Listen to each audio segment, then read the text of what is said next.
In the last discussion we had talked about those attributes of Indian economy which help us identify it as a mixed economy. Today we'll be talking about India as a dualistic economy. Now, before talking about India as a dualistic economy, let's talk about what basically is the dualistic economy. So basically, dualistic economy, dual word means two. So in dualistic economy, two things exist side by side. Two things coexist.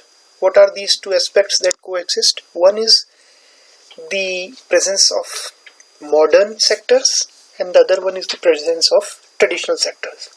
So on the one hand we have technically advanced sectors. On the other hand, in the same economy we also find traditional or backward sectors.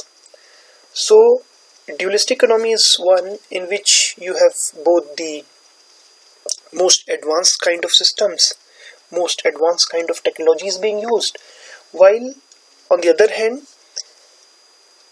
the traditional backward primitive crude technology is also used in these kind of economies. That is why they are called dualistic economies. Now, is India a dualistic economy or is it not? For that we need to understand. We'll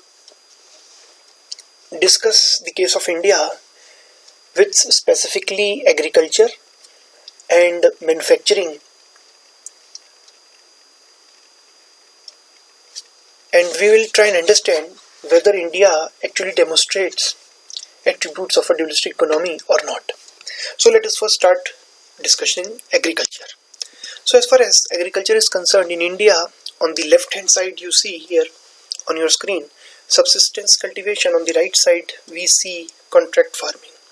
Let us understand what subsistence cultivation is. Subsistence cultivation is that cultivation which is undertaken to feed the family. Primarily the objective is to feed the family of the cultivator, and that is why the term subsistence, to be able to sustain oneself, one's family. So that is what subsistence cultivation is. In subsistence cultivation we find that the use of fertilizers, yes, fertilizers are used, but they are used unscientifically. It may so happen also that fertilizers are not at all used, and whenever they are used also, they are used unscientifically, which means without any consideration to what is the nutrient profile of the soil, what all nutrients are present and what are absent. Without considering all these aspects, fertilizers are just applied to the soil. So that is what is the meaning of unscientific use of fertilizers, and this may harm the soil also, because you might be supplying the same nutrients which are already available in the soil. So it may so happen that the soil is already rich in nitrogen, but you are still applying nitrogenous fertilizers. So that is unscientific use of fertilizer. So first thing will be that it will not be of great use in improving your productivity, because what soil required was some other kind of nutrients, not nitrogen. It was already present in the soil. Second problem would be that it will go on to pollute the groundwater levels, because ultimately excess fertilizers that you apply, they will seep down and then they will percolate down to the groundwater and then they will pollute it.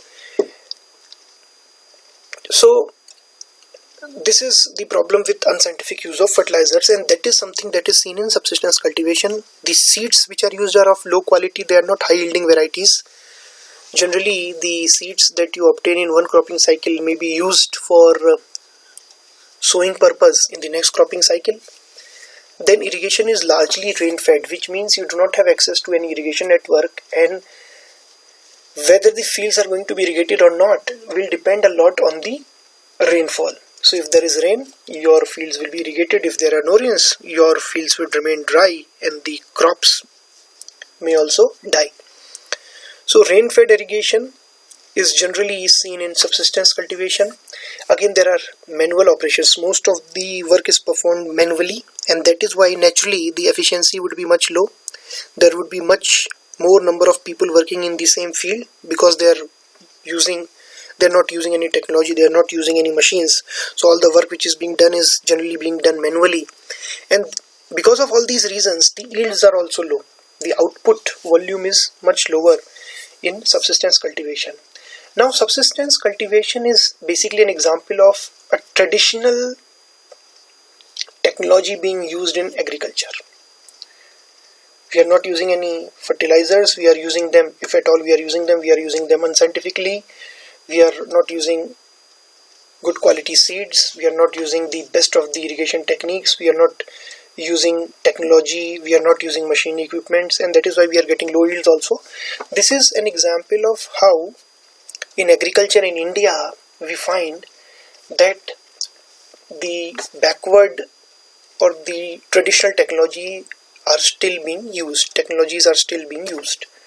So this attests to the fact that in India, in agriculture, as far as agriculture is concerned, we have backward sector, we have traditional sector also. But then in India only, we also have the most technologically advanced techniques being used for agriculture. And one example where this happens normally is contract farming. Now, what is contract farming? See, there are so many corporate houses. For example, let's take example of PepsiCo. You know that PepsiCo produces items like chips. For chips, they require potatoes. They might also want to source sugar so that they can produce their cold drinks, their aerated drinks, right? Now, what do they do to obtain an assured supply of good quality raw material for producing chips? They need potatoes, so they need an assured supply of good quality potatoes. How do they do that? They enter into contract with farmers, and then they provide them with all the know-how. They provide them with all the inputs like seeds and fertilizers and all. They actually also train them in the best technique to do cultivation, and then they also promise the farmers that in case the product is up to the quality which is expected by them, they will buy the produce of the farmer. So this is what basically is a contract farming. Herein there is a contract which is inked between the farmer and the corporate house. Same is the case with so many companies like, for example, Parle. You may talk about Nestle. So all of them, they require such raw materials. So the advantage is, while on the one hand the companies like this who are basically into food processing, they get assured supply of good quality raw material because the farmer is growing crops as per their directions. On the other hand, the advantage to the farmer is he has an assurance of purchase by the company. So he is not worried as to where he is going to sell his products. Plus, he gets access to the best of the technology, to the best of the inputs, and that is why naturally his productivity is going to be higher. And that is why I have taken up contract farming as an example of the presence of modern practices also in the Indian economy. So on the one hand, we have subsistence cultivation, which is basically an age-old practice using the age-old technologies, using the age-old methods. On the other hand, we've got contract farming, which use the most cutting edge technology, the best of the inputs. So for example, in contract farming, we use fertilizers appropriately. What do we mean by this? We first of all have a look at the soil profile, what all nutrients are available in the soil and what all nutrients are lacking. Accordingly, whatever nutrients are lacking, they are provided through the fertilizers. So this is using the fertilizer scientifically and in appropriate measure. Then we use the high yielding variety seeds. They are researched in various labs and then they are given away to farmers so that the yields are high. And then fields are irrigated. We may have access to some irrigation network. We may have access to irrigation infrastructure like canal, like bore wells, like ponds, from where we are irrigating our fields. And many a times we use more efficient methods of irrigation like drip irrigation technique, wherein you are able to use the scarce amount of water which is available with you in the most efficient manner. So all these technologies are available to farmers when they go for contract farming. Likewise, they use the most advanced equipment. For example, if the crop has to be cut down, if the seeds have to be sown. So for all these, or at least most of these operations, good quality equipment and machinery is used. And naturally, when all these things happen, then the yields are also high. So the main idea that I would want to convey to you is that in India we see presence of both subsistence cultivation, which is basically a backward kind of practice, while we have contract farming also, which use the most advanced of the techniques and the most advanced of the practices. So in India basically we see both availability of the most backward kind of techniques and practices and the most advanced kind of technique and practices, and that is why India is a dualistic economy. Most of our farmers, specifically those who are having a very small land area under cultivation, who own a very small area of piece of land, which are called small and marginal farmers, are basically into subsistence cultivation, and they are basically the ones who are still using primitive technologies, traditional technologies, old practices. On the other hand, the ones who are doing contract farming, and also the very rich farmers like we have in the Tarai region of Uttarakhand, they are also using the most advanced equipments and technologies, and they are basically representing the more technologically advanced sector of the Indian economy. And since both these two sectors can be found in Indian economy, India can be called a dualistic economy. Now let us take example of what happens in case of industries. On one hand, we have got cottage industries which use obsolete old technologies. Cottage and micro, small and medium enterprises, generally most of them, they are using very obsolete technologies. Naturally, they do not have access to the best of technology at affordable price. So this is one reason operations are generally manually done. There is less use of machines and equipment, so mechanization levels are low. So naturally, the productivity efficiencies are also low. The quality is less of a concern, and likewise, the urge to satisfy the customers is much less. Customer orientation is much less. They do not first research the customer and then produce the item.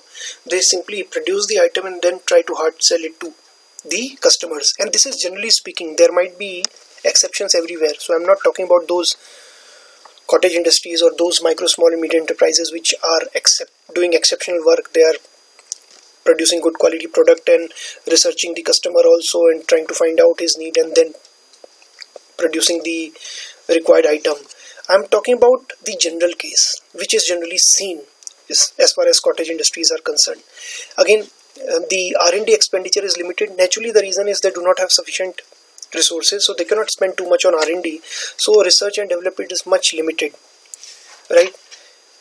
If you look at, again, I'll take an example of PepsiCo. If you look at PepsiCo, the chips that they bring into the market, they are bringing it in so many different flavors, and most of these flavors are a hit with the customers. The reason is they spend a lot in researching and developing new kinds of products. But that is not the case with maybe a namkeen seller here in Pithoragarh.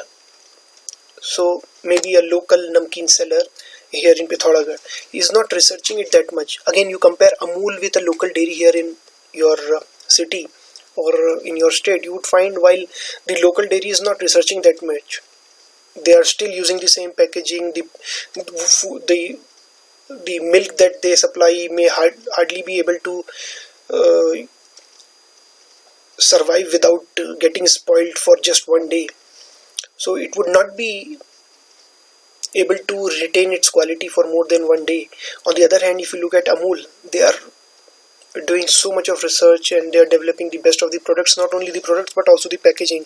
So now they have come up with a packaging in which the item which is inside would remain fresh for 6 months. So that is the kind of difference which is there. Again, cottage industries have limited market reach also. Naturally, they do not have access to the best kind of most skilled managers, most skilled marketing managers, marketers, and naturally their market reach is limited.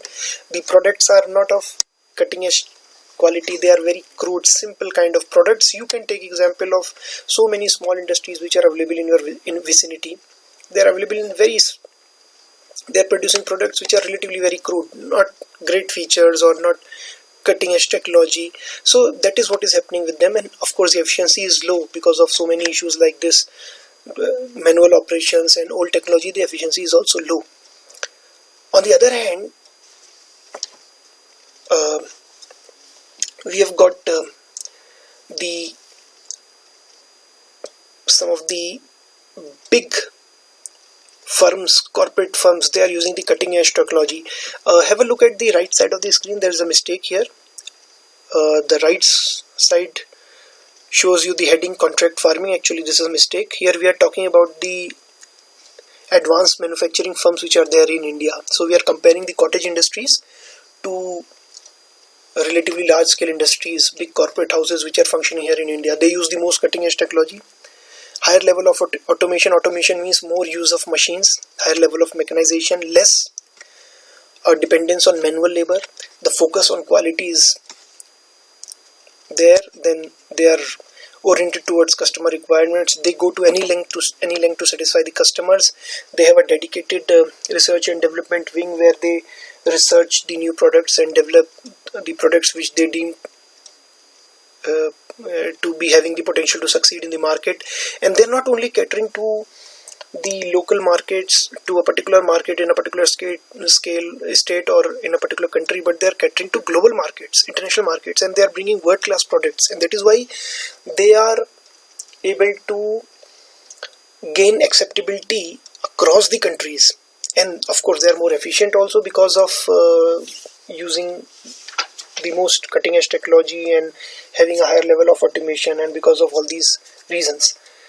We can take example of companies like Mahindra and Mahindra, which is among the market leaders in the North American market. North America and West Europe are considered to be most advanced kind of economies, most industrialized economies. And there, if a company which is basically from India is able to succeed in this particular manner, they are market leaders as far as the sales of tractors are concerned. They are among the market leaders. Likewise, the case was Ashoka Leyland. They are among the top 10 players in the world. Likewise is the case of Maruti Suzuki. Then you can talk about companies like Infosys in the service sector, which is among the most reputed firms as far as the software products and services industry is concerned. And they are having clients across the world, and they're selling across the geographies. So they're bringing world-class products and catering to the global markets and going for the most cutting-edge technology, using the most cutting-edge technology and bringing the most advanced products in the market. And that is why they're being successful. If you look at Reliance, again, a very successful firm. You look at the Aditya Birla Group. So there are companies who are doing really well because of all these reasons.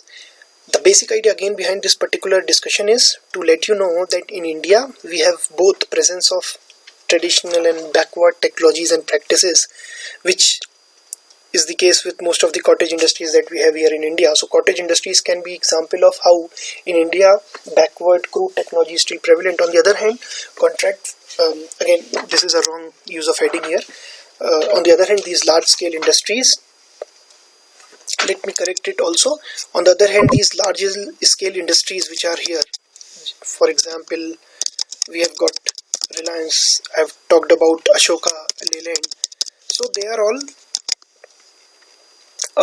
also coming up with the best of the technology, and they are able to produce the best of the product. They are having a reputation of their own, and they can withstand competition from the best of the companies across the world, which basically shows that they are using the most advanced technology, most advanced practices. So in India, basically now we have got both the kinds of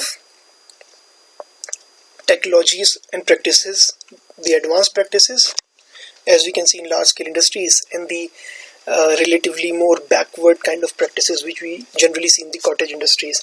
So this is a demonstration that India is a dualist economy which has both the features. The most advanced practices and the most backward of the practices coexist in Indian economy, and that is why India is basically a dualistic economy. Okay, one disclaimer. While I'm talking here, and I've already mentioned this particular point, that I am talking in general. I'm not talking about there might be exceptions everywhere. For example, even large scale industries, some of them, they are still not spending much on R&D, and they're still not able to compete with the other products in the market just because having because of having lost focus on quality and customer orientation. I'm not talking about those exceptions. Likewise, there might be exceptions as far as cottage industries are concerned. There might be those odd firms who really work hard to satisfy their customers and they are really concerned about quality. I'm talking in general. What is the general trend? So generally speaking, you would find that most of the cottage industries, they are using backward technology and in that sense belong to the traditional and backward sector of the economy, while most of the large scale industries are using the most advanced technology and belong to the more advanced sectors of the economy. And the coexistence of both these aspects in the economy prove that India is basically a dualist economy. Thank you very much for